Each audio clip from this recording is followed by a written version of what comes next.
Hello दोस्तों, good morning. आप सब कैसे हैं?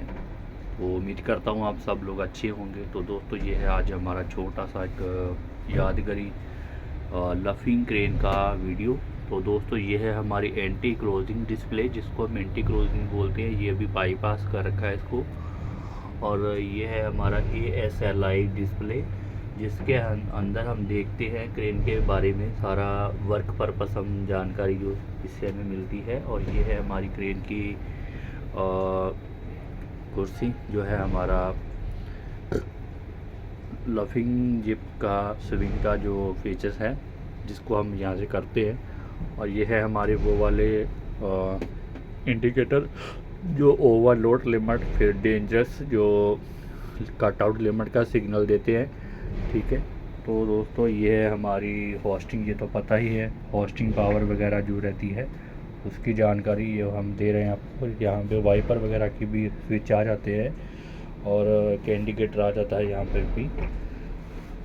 तो ठीक है दोस्तों, ये है हमारी क्रेन की कुर्सी की हालत तो बहुत खस्ता हो रखी है। तो काफ़ी पुरानी है ये, कॉटन की क्रेन है ये। और ये है इसका लोड चार्ट, जो हम देख सकते हैं यहाँ पे। 4 फॉल, 3 फॉल, 4 फॉल, 2 फॉल जो भी इसको करते हैं, और जो भी इसका वेट हम लेते हैं, तो इसको हमें फॉलो करना रहता है और इसके अनुसार ही हम जो है देख पाते हैं दोस्तों। तो यहाँ पे हमें सारी चीज़ें मिल जाएंगी। इसका 4 फॉल, 2 फॉल जो है पूरी की पूरी जानकारी जो है हमें मिल जाती है। ठीक है। तो इसके अनुसार ही जो क्रेन के अंदर ASLI डिस्प्ले है वो इसको किया जाता है। तो दोस्तों, ये है क्रेन का मॉडल नंबर वगैरह की जो भी जानकारी है इसके ऊपर दी गई है। तो इससे हमारा कोई ज़्यादा मतलब रहता नहीं है, क्योंकि क्रेन का जो मॉडल नंबर है वो हमें ऑलरेडी लोड चार्ट में ही मिल जाता है। ठीक है। तो ये है दोस्तों हमारे फाइनल वगैरह जो शुरुआत में दिखते हैं। खैर, फाइनल से भी हमें कोई ज़्यादा मतलब नहीं रहता है।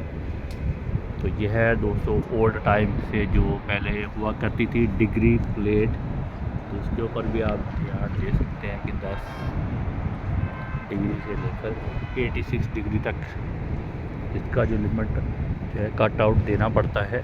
तो ये है, अभी हम थोड़ा थोड़ा ध्यान देना स्टार्ट करेंगे क्रेन के लिमिट स्विचों के ऊपर। तो हम हैदराबाद में दोस्तों आज काफ़ी थोड़ी स्नोफॉल हो रही है, तो इसलिए वीडियो बनाने में भी थोड़ा मुश्किल हो रही है। तो ये है दोस्तों स्विंग का जो लफिंग का जो एक लिमिट है। एक्चुअली दरअसल जो लफिंग जिप रहती है इसके 2-3 लिमिट जो है आ जाते हैं। ठीक है, क्योंकि इसको सिंगल लिमिट के ऊपर नहीं रखा जाता है। ये वाला हो गया, और ये हमारा एक इसके बाद आ जाएगा हमारा जो होस्टिंग के ऊपर लिमिट स्विच दिया जाता है मोमेंट क्रेन को मोमेंट जो वो इसकी करने के लिए। ठीक है, कम ज़्यादा लोड जब होता है तो क्रेन इसी से ही जो आप देख पा रहे हैं, ये वाला जो एक ये दिखाई दे रहा है आपको इसके ऊपर। तो ये है स्क्रीन के मोमेंट को सेटअप करने के लिए है। और ये हमारा आ गया है आगे होस्टिंग के मोटर जो आप दिखाई दे रहे हैं। मोटरों के ऊपर जो एक छोटे छोटे डिब्बे बने हैं वो हैं क्रेन के स्विंग के जो लिमिट स्विच हैं। ठीक है।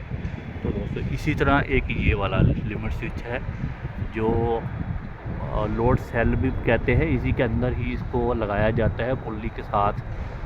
लोड सेल के अंदर एक लिमिट स्विच। और ये भी आप देख रहे हैं एक बफर लिमिट, इसको बफर लिमिट बोलते हैं। ये है लफिंग के लिए।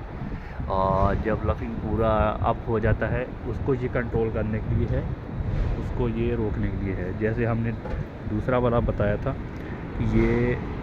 ये वाला जो आप लिमिट स्विच देख रहे हैं, तो ये है लफिंग डाउन के टाइम इसको कंट्रोल करने के लिए। और उसी तरह वो जो है बफर लिमिट है जो मैंने अभी आपको जस्ट ऊपर दिखाया है। ठीक है। तो दोस्तों, आगे हमारे आ गई होस्टिंग मोटर। ठीक है, होस्टिंग ड्रम जिसको कहते हैं। ठीक है। तो ये जो ऊपर आप देख रहे हैं छोटा सा बॉक्स, छोटी सी डिब्बी, तो इसको होस्टिंग के कट आउट के लिए है। इसकी अप डाउन लिमिट जो है उसको कट आउट देखने के लिए है दोस्तों। तो ये है इसका छोटा सा पैनल।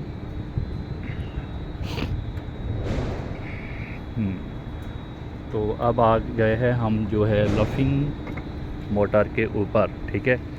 तो इसके भी 2 बॉक्स दिए गए हैं, तो ये भी इसके लिमिट स्विच ही हैं भाइयों गाइस।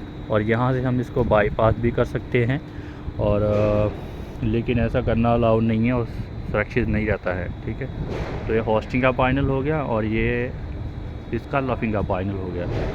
तो इसको ऐसे कटअप करना सही नहीं रहता भाइयों, तो इसको इसलिए कटअप करना ही उचित है, ठीक है। इसको बाईपास करना खतरे से खाली नहीं रहता है। तो दोस्तों ये थे इसके लिमिट स्विच। अब हम आ गए हैं यहाँ पे लास्ट में। दोस्तों ये देखिए, ये क्रेन का हो गया ओवरलोड लिमिट की डायरेक्शन जो है आप देख रहे हैं ना, जो पत्तियाँ देख रहे हैं चिपक जाती हैं, तो ये तब भी इनका होता है कि जब क्रेन को ओवरलोड दिया जाता है, ठीक है। ओवरलोड आ जाता है तो इसका जो है मतलब ये काम करता है। तो ये है इसका ब्लोअर है गाइस, जो दरअसल मोटर को नॉर्मली ठंडा करने के लिए है। तो ये समर वीजर समर पर्पस के लिए ये रहता है। ये है काउंटर वेट, काउंटर जिप वगैरह, तो आप देख पा रहे हैं, ये तो इट्स कॉमन है ना, आप सबको पता ही है। तो ठीक है दोस्तों, ये है क्रेन का ए फ्रेम का हिस्सा टोटल, जो आप ऊपर से लेकर नीचे तक देख पा रहे हैं। और ये थी क्रेन के ऊपर के स्पेयर पार्टों की जानकारी। बाकी नीचे की तो बताने की आवश्यकता है नहीं कोई भी, आप सभी को ही पता है, बहुत कॉमन है। अक्सर जो सिग्नल मैन है या ऑपरेटर हैं या जो भी लोग हैं, तो ये है शो प्लग इसको बोलते हैं, जिसके अंदर लफिंग के रोप निकाले जाते हैं। तो इसका भी बड़ा महत्व रहता है दोस्तों, ठीक है। तो ये है हमारी क्रेन के बारे में, ठीक है। तो अभी ये आ गया हमारा क्रेन का लाफिंग जिप, जिसको आप लोग बूम बोलते हो, बूम जिप, ठीक है। दरअसल इसका जो सही में इसको जिप बोलते हैं, ना कि बूम, ठीक है। तो ठीक है, तो गाइस ये भी आपका कवर हो गया है, ठीक है। ये हमारा कैबिन हो गया क्रेन का, और इसके ऊपर जो घूम रहा है वो है एनमोमीटर, ठीक है। और पंखा है जो, और इसी तरह कैविएशन लाइट भी रहती है, लेकिन जो अभी फ़िलहाल बहुत ऊपर है वो आप नहीं देख पाएंगे। तो रेड सिग्नल देती है, तो वो होती है कि एयर एक्सीडेंट वगैरह ना हो, कुछ ऐसी दुर्घटनाएं जो हैं वो नहीं होने पाए, तो इसलिए उसका जो इम्पोर्टेंस रहता है, ठीक है। तो ये था हमारा गाइस क्रेन के स्पेयर पार्ट, और ये है हमारी क्रेन के आगे एनमोमीटर, ठीक है, जो इसको फिट किया गया है क्रेन की गेट के अंदर से लेकर और हेड मास्ट के ऊपर, ठीक है, ताकि क्रेन को इरेक्शन डिसमेंटल करने के टाइम मास्ट जो है आराम से लिया जा सके और निकाला जा सके। तो ठीक है गाइस, ये है हमारी सेफ्टी रोप और ये है हमारा कैबिन। तो यहाँ पे मैं वीडियो को क्लोज़ करता हूँ। Take care, God bless you everyone, bye bye. आपका गुरु कल्याण, टेक केयर।